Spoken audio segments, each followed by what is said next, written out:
안녕하세요. 잇 바이블입니다. 오늘 우리 함께 나눌 말씀은 호세아서 12장 7절에서 14절까지의 말씀입니다. 함께 말씀을 읽겠습니다. 에브라임은 거짓 저울을 손에 든 장사꾼이 되어서 사람 속이기를 좋아한다. 그러면서도 에브라임은 자랑한다. 아, 내가 정말 부자가 되었구나. 이제는 한미천 톡톡히 잡았다. 모두 내가 피땀을 흘려서 모은 재산이니 누가 나더러 부정으로 재산을 모았다고 말하겠는가? 그러나 나는 너희가 이집트 땅에 살 때로부터 너희의 주 하나님이다. 내가 광야에서 너희를 찾아갔을 때에 너희가 장막에서 살았던 것처럼 나는 너희가 다시 장막에서 살게 하겠다. 내가 예언자들에게 말할 때에 여러 가지 환상을 보였으며 예언자를 시켜서 백성에게 내 계획을 알렸다. 길르앗이 악하냐? 그렇다. 그들은 거짓되다. 길갈에서는 사람들이 황소를 잡아서 제물로 바치고 있다. 그들의 제단이 들녘의 돌더미처럼 많다. 우리 조상 야곱은 메소포타미아 평야로 달아나야 했다. 이스라엘은 아내를 얻으려고 종살이를 하였다. 아내를 얻으려고 목자가 되었다. 주님께서는 예언자 한 사람을 시키셔서 이스라엘을 이집트에서 이끌어내시고 예언자 한 사람을 시키셔서 그들을 지켜주셨다. 에브라임이 주님을 몹시 노엽게 하였으니 죽어 마땅하다. 주님께서 에브라임을 벌하시고 받으신 수모를 에브라임에게 되돌려 주실 것이다. 요즘 우리나라에도 거짓된 거래, 성실하지 않은 거래로 문제가 되는 일이 많이 알려지고 있습니다.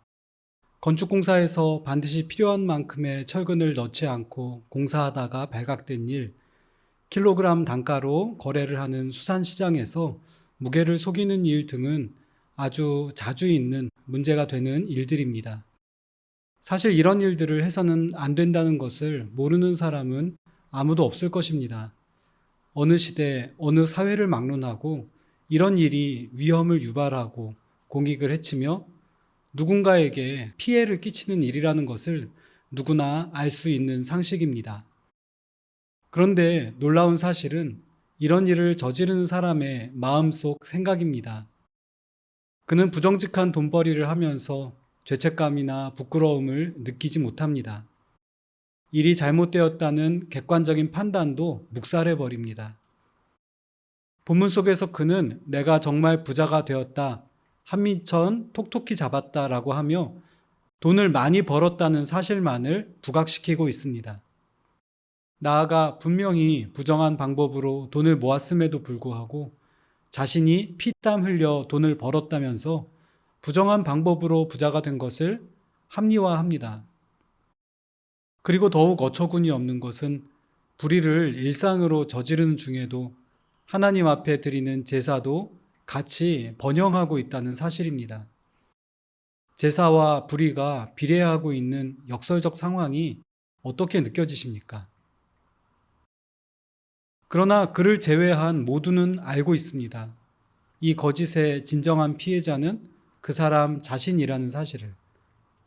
거짓으로 거짓을 가리려는 어리석은 자기 기만이 아닐 수 없습니다. 한순간 죄를 허용함으로써 남을 속이고 자신이 유익을 얻는 것 같지만 결국 그 결과는 비참합니다. 그는 스스로를 속임으로써 돈을 벌었을지 모르지만 진실과 자아를 잃어버리는 큰 피해를 보게 된 것입니다. 하나님도 그가 가진 모든 것을 다 잃게 하시고 다시 광야로 돌아가게 하시겠다고 말씀하십니다. 말씀을 읽으며 사뭇 신기하게 느껴지는 것이 있습니다. 불의의 패턴이 그때나 지금이나 하나도 바뀌지 않고 똑같은 방식으로 계속되고 있다는 사실입니다. 거짓된 저울을 손에 들고 사람을 속이는 장사꾼이 그때에도 있었다는 사실에 헛웃음이 나오고 수천 년이 지나도 인간의 탐욕과 거짓이 바뀌지 않는다는 사실이 놀랍습니다. 그러나 새삼 새롭게 발견하는 것 하나가 있습니다. 인류 역사 속에 끝없이 반복되는 이런 모습을 보면서도 지치지 않으시는 하나님의 집념입니다. 그분은 지치지 않고 사람들의 불의를 고발하며 정직과 신의를 강조하십니다. 이제는 사람들의 이런 모습을 본성이라고 받아들이고 어쩔 수 없다고 포기할 만도 한데, 하나님은 3,000년 전, 5,000년 전, 10,000년 전이나 지금이나 변함없으십니다. 예언자를 보내서 말씀하십니다. 거짓을 거짓 됐다고 말씀하시며 거짓으로 부를 축적하는 그들에게 모욕을 느끼시며 그것을 다시 되갚아 주겠다고 말씀하십니다.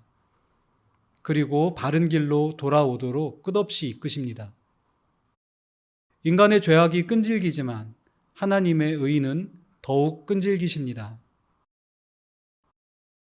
한편으로는 하나님의 정의가 부담스럽거나 짐처럼 느껴질 때도 있을 것입니다. 주로 잘못한 일로 책망을 받으며 무언가 행동을 바꿔야 하는 입장에 설 때 그러기 쉽습니다. 그러나 다시 생각해 보면 변함없이 의로운 가치관을 바르게 세우고 끝까지 흔들리지 않는 분이 계시다는 것이 우리에게 얼마나 큰 위로와 격려가 되는지 모르겠습니다. 의로우신 하나님, 끈질기신 하나님이 우리의 소망이십니다. 혼탁한 세상 속에서도 상식에 맞게 생각하고 실천하려 할 때, 또는 불의한 것, 굽은 것을 바로잡기 위한 노력을 할 때 하나님이 바로 우리 편에 계시다는 것을 잊지 않았으면 좋겠습니다.